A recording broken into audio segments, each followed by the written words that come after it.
we end this session. Listen, now Topher is coming to the microphone. We can have the best ideas in the world, but they don't get anywhere without communications. And Topher is a master communicator, and we rely on him to project our ideas out to the real world. Topher, plug it in, man. All right, thank you very much, Ron. Can we get a round of applause for our newly crowned and appropriately crowned Lifetime Achievement Award winner?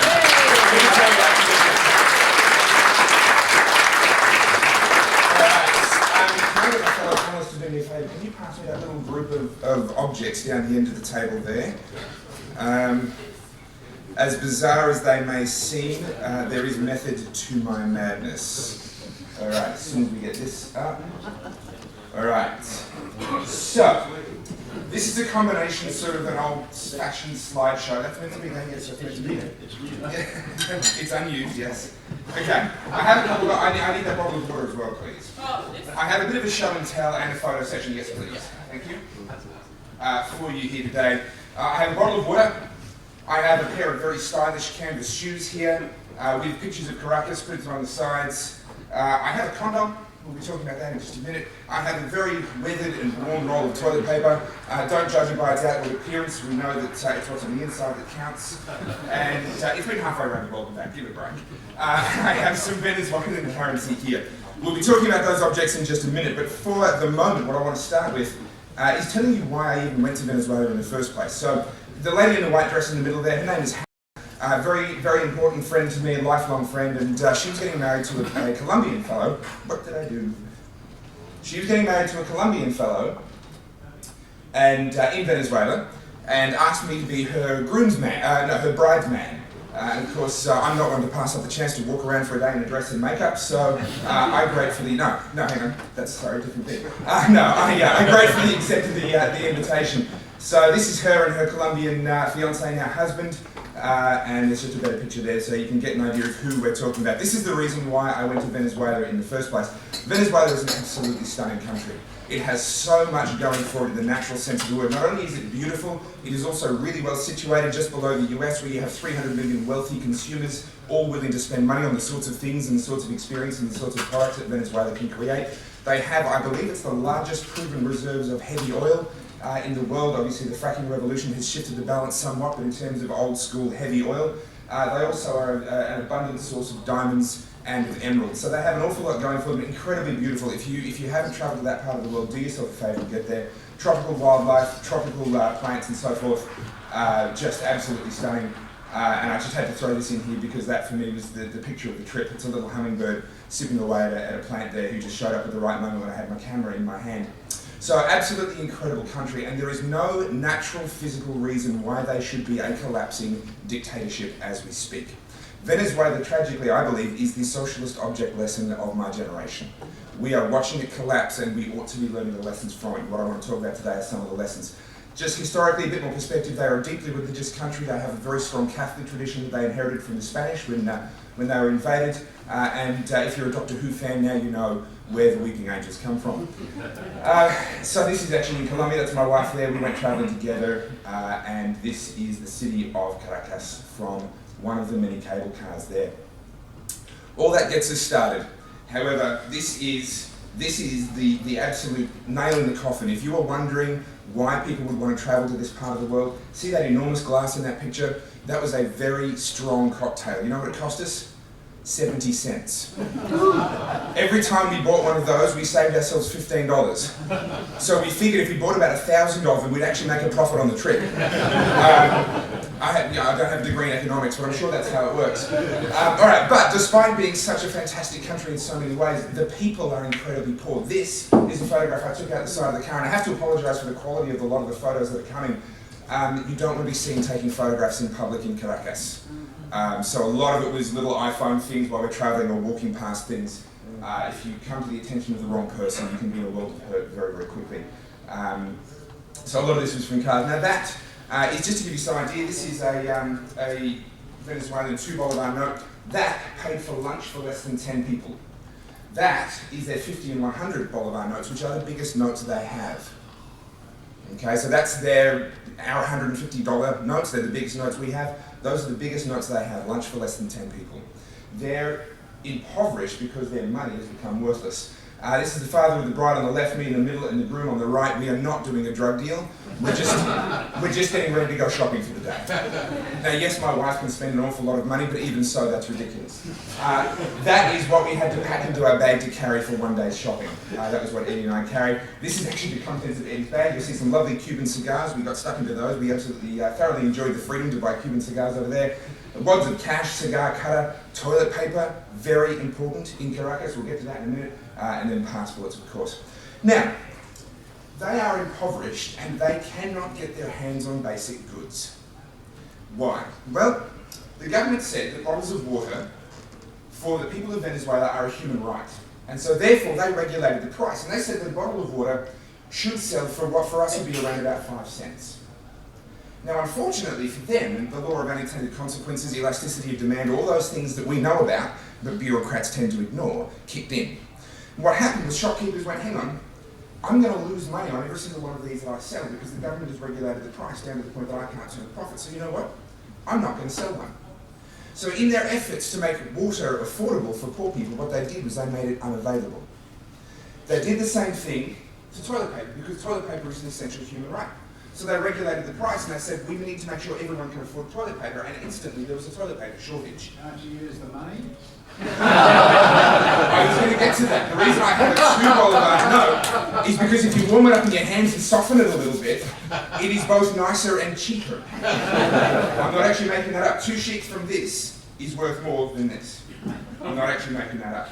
You just stole one of my jokes. What happens, of course, when shortages kick in is people start substituting. They start looking for other products. The elasticity of demand, all this stuff that we know in theory is happening in practice, and we can see it.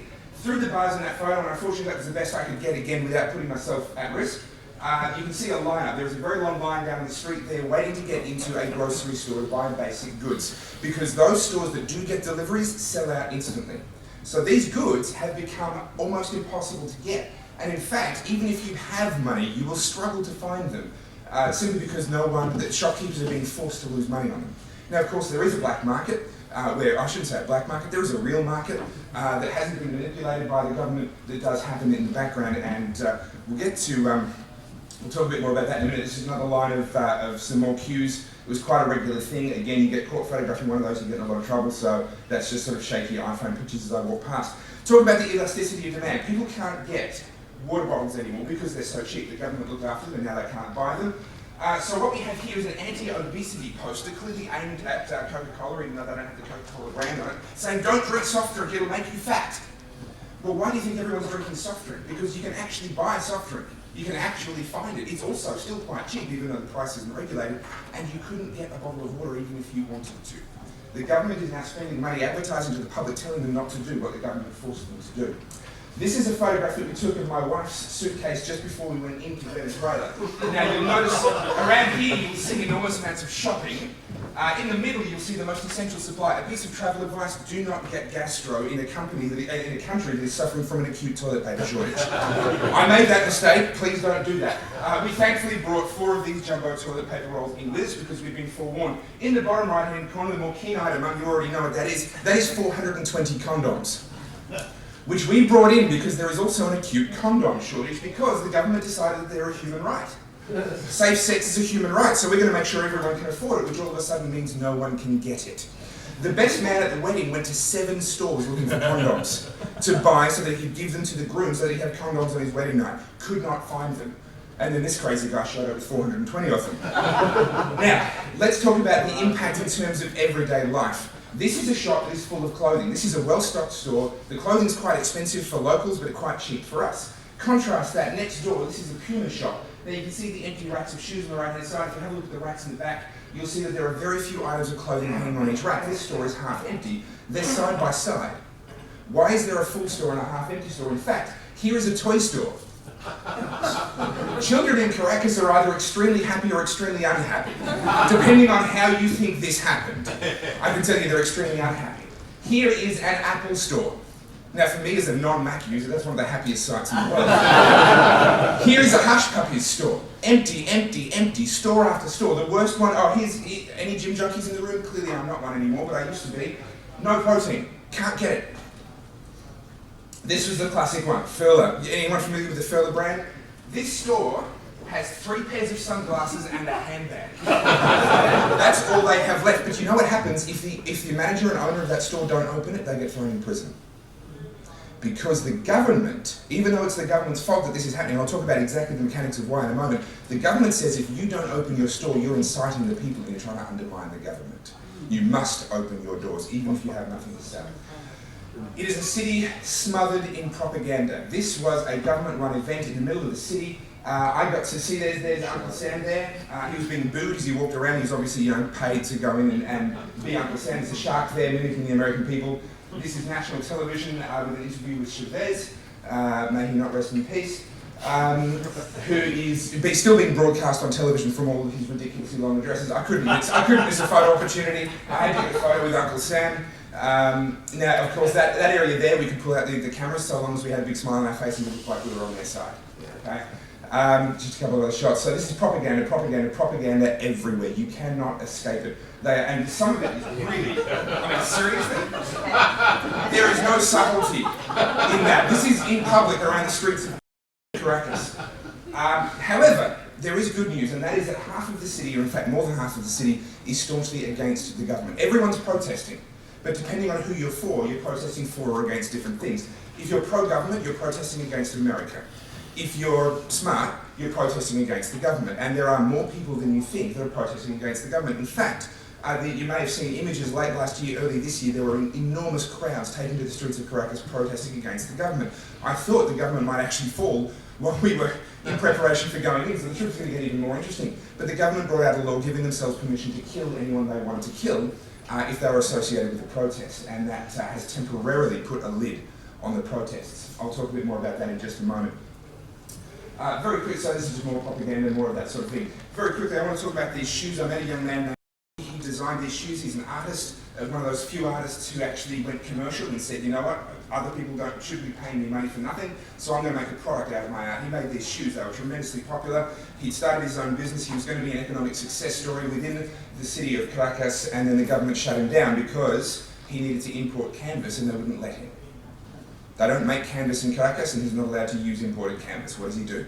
He stops making his shoes. He's now looking at making these shoes, subcontracting that out to Nicaragua, where he can sell right around the world, and the country of Venezuela will miss out on every single cent. Again, elasticity of demand, people have options. No matter what the government does, they will find a way. Anyone who's smart will always find a way. Now, I think I'm at the end there. Good. Okay. I want to talk about why all those stores were empty, and it comes down to these dollars here, and it comes down to the government picking winners and picking favourites. Depending on who you talk to, there are 5 different exchange rates of bolivars to US dollars. It works like this. If I pull out my credit card and I buy something with a foreign credit card, I get 4 bolivars to the US dollar. Alright, so if I'm buying something for 100 bolivars, it's going to cost me 25 US dollars. However, the black market rate is 250 bolivars to the US dollar. And there are a bunch of other rates in between, depending on who your friends are in the government. Those stores that are out of stock, it's not because they couldn't sell it. Clearly, if the shelves are empty, they are selling their stock. It's because they are not able to exchange their bolivars into US dollars at a rate good enough to be able to restock their shelves. The government, by dictating who gets what exchange rate, is dictating and picking winners and losers within their own economy. And you end up walking around these malls where side by side you have well-stocked shops and you have badly stocked shops. And it all comes down to who the owner of that particular chain knows. The government has taken complete control over the entire economy by taking control of this. I want to finish by answering Ron's question right at the very, very beginning, and that is, what are the lessons that we should be learning and what should we be doing to avoid ending up here? I would say we have to fight tooth and nail every single issue, and even the ones that don't matter. Because these people can no longer protest, they can no longer fight. Now that they're in a situation where everyone and more than half of the population can clearly see they have to fight, they can't. The expectation of every single person I spoke to in Venezuela, without exception, including the ones who were pro-government, was that there would be blood running in the streets of Caracas before the next election, which is 3 years away. Not a single person thought that things were going to get better in that country without first there being civil uprising. Now, depending on who you talk to, some say the government's going to lose that, some say the government's going to win that. Everyone says a lot of people are going to die. That's what happens when you ignore the little stuff and wait until there's a big issue before you kick up a fuss and you really start to fight. Now, I don't think we're anywhere near that, but that's not the point. The point is we've got to fight the small stuff so that we never get anywhere near that. The more energy we tie up in the little things now, the less likely it is that we or our children or our grandchildren will ever be faced with a situation like this. I want to finish on this slide. That is a derelict cable car. They have a lovely cable car that goes up to the top of a mountain. That cable car used to extend all the way down to the beach. It no longer does. I asked someone, I said, oh, what happened to this cable car? Why does this no longer run? Beautiful beach down there, there'd be traffic, there'd be everything else. One word answer, socialism.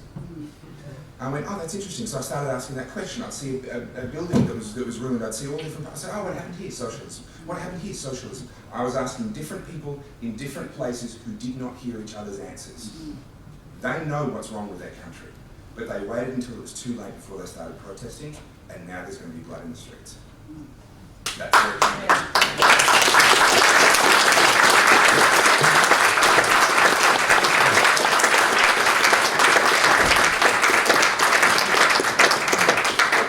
Fantastic, fellas.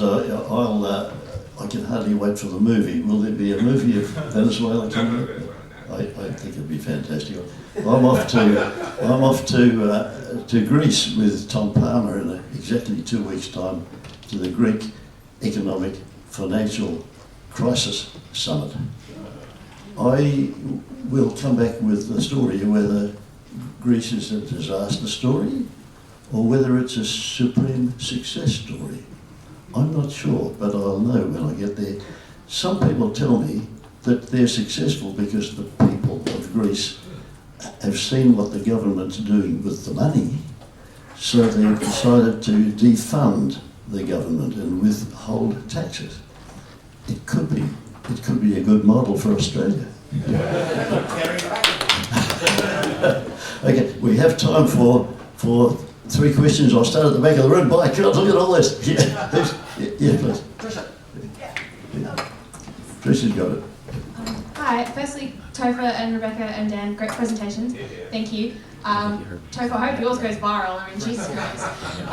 Dan, my question is to you. A lot of the time, libertarians are kind of like, we're kind of agnostic on democracy for good reason. I mean, a lot of the time, democracy kind of produces tyrannical outcomes. But it seemed to me that one of the things in your talk was the fact that if we kind of keep ceding power to unelected and appointed bodies, is that democracy that kind of needs to prefigure liberal democracy, needs to prefigure liberalism. Is that an accurate reading of what you said? I think so.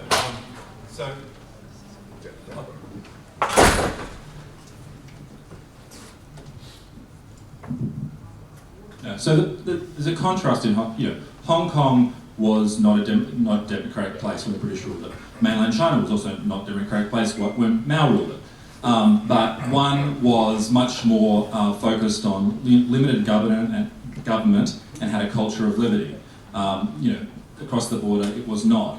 So it's not. I think you can have a limited government in a democratic society. I can think you can have a limited government in an undemocratic society. I think I'm in favour of democratic rule, but more so in favour of limited government. And I think if there's a message that Australia needs to hear, with all the different government proposals that come out, the question is never asked, and no objection is ever raised, barely on that basis. Well, why should you be getting involved in this area? Because once government goes in and preaching to the choir, but it crowds out, it co-ops, it controls, and that's what happens. China comes off a different base. It's a poor country, a dramatic success, industrious, intelligent people who have most of the biggest businesses were actually broadly illegal when they started off anyway, but they eventually powered through. Anyway, that's a short answer. Anyone else got a quick comment on that question?